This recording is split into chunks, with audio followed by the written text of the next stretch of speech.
Eh bien bonjour à tous, bienvenue dans cette nouvelle vidéo au travers de laquelle je vais tenter de traiter du sujet du courtage en immobilier. Vous êtes nombreuses et nombreux à m'interroger à longueur d'année, à l'occasion de mes visites, sur le courtage en immobilier. Est-il intéressant de passer par un courtier immobilier? Quels sont les avantages et les inconvénients? Quelle est la documentation à communiquer, à fournir à un conseiller, un courtier en immobilier pour qu'il puisse évaluer notre capacité de financement? Et bien voilà, toutes ces questions auxquelles nous allons tenter de répondre aujourd'hui avec Julie Allaire, que j'ai conviée dans les locaux de sa société à Narbonne, société Solfin, spécialisée dans le courtage en immobilier des particuliers et des professionnels. Et nous allons donc l'interroger à ce sujet en espérant apporter toutes les réponses à vos questions. Je vous dis donc à tout de suite dans les locaux de la société Solfin avec Julie. Allez, on y va, c'est parti.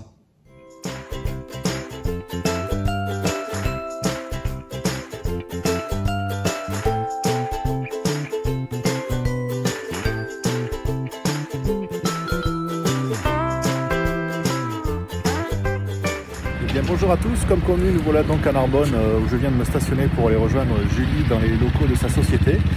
Il fait un temps magnifique, donc il fait un temps idéal pour envisager un projet immobilier. Allez, c'est parti, alors retrouver Julie. Et bien comme convenu, nous voilà donc dans les locaux de la société Solfin en compagnie de Julie Allaire qui va donc nous parler plus précisément du métier de courtier immobilier et répondre à nos questions qui, je l'espère, vous permettront de y voir un peu plus clair. Donc bonjour Julie. Bonjour Régis. Alors tout d'abord Julie, est-ce que tu peux nous présenter ta société et nous parler un peu plus de tes fonctions au sein de cette société? Donc Julie Allaire, courtière en prêt immobilier au cabinet Solfin de l'agence de Narbonne. Donc il faut savoir que Solfin est bien implanté sur toute l'Occitanie. On a actuellement 6 agences. Donc depuis plus de 10 ans, on est sur Montpellier, Béziers, Perpignan, Clermont-Lérault, Nîmes et Narbonne. Chez Solfin, vous avez 3 branches d'activité. Donc nous avons le crédit immobilier ainsi que le rachat, le crédit professionnel et le regroupement de prêts. Donc on est assez large sur notre palette d'activités, ce qui nous permet d'apporter un maximum de réponses à un maximum de clients. Merci Julie. Alors excusez-nous d'ores et déjà pour le petit bruit de fond que vous entendez. Il semblerait qu'il y ait quelques travaux dans l'immeuble. J'espère que ça ne perturbera pas trop votre compréhension.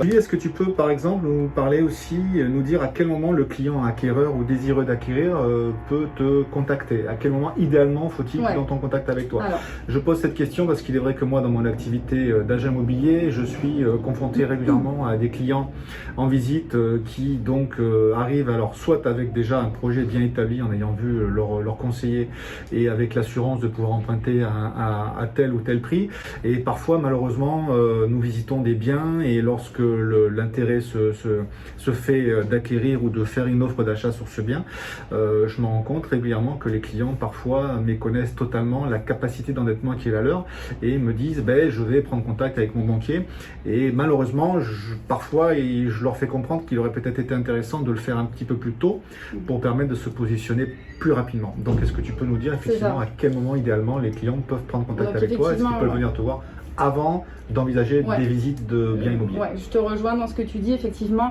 Le mieux quand même, l'idéal, c'est en amont.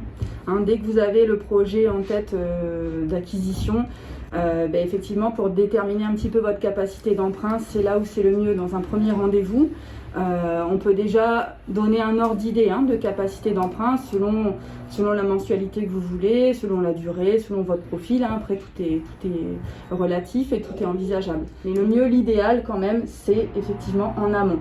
Après, effectivement, si vous avez le compromis et que voilà, vous pouvez aussi venir nous voir, il n'y a aucun souci, mais l'idéal, effectivement, c'est en amont. Ouais. Donc ça veut dire que le client qui souhaite acquérir peut déjà arriver avec les éléments qui sont les siens, des fiches de paye, tout à fait, des éléments concrets, et ressortir avec, je dirais, alors sans parler d'accord de principe, mais avec un estimatif de ce qui pourrait être sa capacité d'acquisition. Tout à fait, tout à fait. Ça c'est très intéressant, merci Julie. Donc Julie, quels sont les avantages à travailler avec un courtier en immobilier? Alors pour remettre un petit peu dans le contexte, notre mission à nous en tant que courtier consiste à représenter nos clients auprès des banques. On est vraiment intermédiaire et le but étant pour nous de trouver une solution de financement la plus performante par rapport au profil du client. Nous, ce qu'on apporte aux clients, donc dans un premier temps, c'est du conseil. C'est du gain de temps aussi, parce qu'effectivement, nous, on négocie en direct avec toutes les banques, on a une vue d'ensemble avec toutes les banques. Donc, nous, on négocie en direct, hein. On suit le client, on l'accompagne dans toute sa démarche, et ce jusqu'à la signature des offres de prêt chez le banquier. Donc on insiste vraiment sur l'accompagnement. On est présent du début jusqu'à la fin du processus, hein. Chez Solfin aussi, par rapport à nos qualités, hein, ce qui peut en ressortir, c'est effectivement notre réactivité. Dès qu'on a un contact client, on l'appelle le jour même, on prend rendez-vous tout de suite, et comme on disait précédemment, on a déjà pu fixer le budget au premier rendez-vous, hein, voilà. On est aussi expert dans notre domaine, puisque effectivement on fait ça toute la journée, hein, du prêt IMO et du rachat de prêt IMO. Donc on a l'habitude, et c'est de là aussi où on est très performant, parce qu'on met en concurrence un petit peu toutes les banques, ce qui nous permet d'avoir des conditions de financement très avantageuses. Vous pouvez rendre donc la démarche, je dirais, le parcours du combattant de l'acquéreur beaucoup plus facile et tranquille pour le client. Là où l'acquéreur traditionnel donc aurait tendance à aller taper à toutes les portes de chaque établissement bancaire. C'est fatigant, ils n'ont pas forcément, les clients, la connaissance aussi, hein, du milieu bancaire, des conditions. Nous, on a l'habitude, on fait que ça. Donc on va tout de suite savoir si c'est avantageux ou pas pour tel ou tel profil de client. Aujourd'hui, est-ce qu'il est vrai que les temps sont, comme vous le savez, un peu compliqués, un peu difficiles en termes de financement immobilier, donc beaucoup d'interrogations pour vous, j'imagine.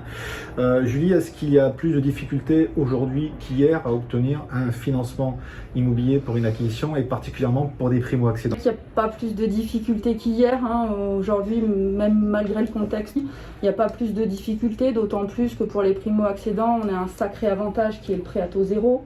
Donc c'est un prêt qui vient s'ajouter sur un prêt initial avec un taux et une seconde partie de financement à taux zéro. Hein, prêt à taux zéro, donc je me permets de te couper, Julie, qui, comme vous le savez, donc est offert aux primo-accédants, aux personnes qui font l'acquisition de leur premier bien immobilier. Voilà, exactement. Et à savoir également que c'est applicable à la fois sur du neuf, mais aussi sur de l'ancien. Donc effectivement, ça peut, pour les primo-accédants, donc c'est souvent des jeunes. Bon, ça fait augmenter quand même la capacité d'emprunt, ce qui n'est pas négligeable aujourd'hui. Hein. Bien sûr. Alors, quand on dit que le prêt à taux zéro augmente la capacité d'emprunt, c'est-à-dire qu'il viendra naturellement s'ajouter à ce que sera la première capacité d'emprunt du client. Tout à fait. Et si la possibilité d'obtenir un prêt à taux zéro, ce prêt à taux zéro viendra donc à augmenter cette capacité pour permettre peut-être d'acquérir un bien à un prix qui serait légèrement supérieur à ce que vous pourriez espérer, et donc vous ouvrir de très belles opportunités. Tout à fait. Alors, j'ai lu aussi une interrogation qui revient régulièrement chez mes clients. Qu'en est-il de l'apport, le fameux apport dans le prêt immobilier? Qu'en est-il aujourd'hui de cet apport? Est-il nécessaire? Est-il envisageable? Est-il souhaitable? Ouais, alors après, il faut voir selon les profils des clients. Quand même, globalement, il faut avoir un minimum d'apport. Il faut aussi se constituer une épargne, justement pour montrer que vous êtes en mesure d'épargner. Le but, c'est pas de vous prendre toute votre épargne, mais c'est de montrer que vous êtes en mesure de mettre de côté et que c'est toujours mieux d'avoir un apport. Cela dit, je me permets de le dire également, lors d'un premier rendez-vous, si vous n'avez pas d'apport, on peut toujours voir, il y a aussi d'autres solutions, hein. On peut creuser lors du rendez-vous et je veux dire, les personnes sans apport ne sont pas exclues non plus aujourd'hui. Mais il est toujours mieux d'en avoir un peu. Effectivement, donc vraiment insister sur le point qui consiste à vous démontrer qu'il est utile d'aller voir un courtier en immobilier, qu'il est utile d'aller voir votre conseiller, même bancaire personnel, qui va étudier bien entendu toutes les possibilités qui vous sont offertes. Le courtier immobilier est là également pour aller en fonction de votre capacité d'endettement, en fonction de vos revenus, en fonction de votre projet, vérifier si tel ou tel établissement bancaire est le plus adapté pour votre projet, chose que vous pourriez bien entendu faire vous-même, mais qui va être très chronophage, qui va vous prendre beaucoup de temps et qui ne va peut-être pas être à la portée de tout le monde. Donc l'avantage de solliciter un courtier immobilier, c'est qu'il va réaliser toutes ces opérations pour vous. Est-ce que au niveau de l'évolution des taux, Julie, actuellement les taux soi-disant n'ont jamais été aussi bas, vous le constatez tous, on s'interroge tous sur l'avenir. Est-ce que vous pouvez dire à nos auditeurs si ces taux ont tendance à stagner, à baisser, est-ce qu'ils vont bouger? Alors pour l'instant, on n'a pas trop d'infos vu le contexte actuel. Je dirais qu'ils sont plutôt stables, mais en tout cas, ça n'a jamais été autant le moment, je dirais, sont très avantageux, donc ça n'a jamais été autant le moment d'envisager un projet. C'est le bon moment. Oui. Je confirme les propos de Julie, je ne cesse de les répéter à longueur de journée. Si vous avez un projet immobilier, c'est vraiment le bon moment. La capacité financière que vous allez obtenir aujourd'hui est largement supérieure à ce que vous auriez pu obtenir il y a 1 an, 2 ans, 3 ans. Et il est temps vraiment, si c'est votre première acquisition, raison de plus. Si vous êtes actuellement locataire avec un bail à concurrence de 400, 500, 600 euros, il n'a jamais été. C'est vraiment la très bonne période aujourd'hui pour investir. Et vraiment. Je me permets aussi de te couper, Régis, parce qu'effectivement, il n'y a pas que pour les primo-accédants. Et également pour les gens qui ont déjà un prêt immobilier qui a, je sais pas, 4, 5, 6 ans. Et effectivement, c'est peut-être le moment de le renégocier, ce prêt. La renégociation du crédit, tout à fait. On n'en a pas parlé, mais c'est vrai qu'il est aussi intéressant aujourd'hui, en fonction du taux auquel vous avez emprunté il y a 5 ans ou 10 ans, de renégocier votre taux de crédit, de renégocier votre crédit, et pourquoi pas effectivement de venir voir Julie pour solliciter le plus d'établissements bancaires et vérifier si, par exemple, il n'y a pas un taux plus intéressant aujourd'hui, susceptible de permettre ce rachat dans un autre établissement. Julie, si tu me permets, je souhaiterais aborder la partie rémunération. Nos auditrices et nos auditeurs s'interrogent sûrement sur ce que peut coûter un courtier en immobilier. Voilà, vous décidez aujourd'hui d'aller voir Julie, vous avez un projet, et bien entendu, légitimement, vous demandez combien est-ce que cela va me coûter en plus du financement, ou comment cela est financé, qui paye. Voilà. Donc Julie, est-ce que tu peux éclairer nos auditrices et nos auditeurs à ce sujet? Oui. Alors par rapport à notre rémunération, donc au même titre qu'un notaire ou qu'un avocat, nous on est payé sous forme d'honoraires, des honoraires qui sont annoncés aux clients lors d'entrée de jeu, en fait, lors du premier rendez-vous, selon la complexité du dossier. La plupart du temps, et même presque tout le temps, ces honoraires sont inclus dans le projet de financement. Donc c'est tout à fait transparent pour vous et ça vous impacte que très peu finalement, puisque c'est inclus dedans.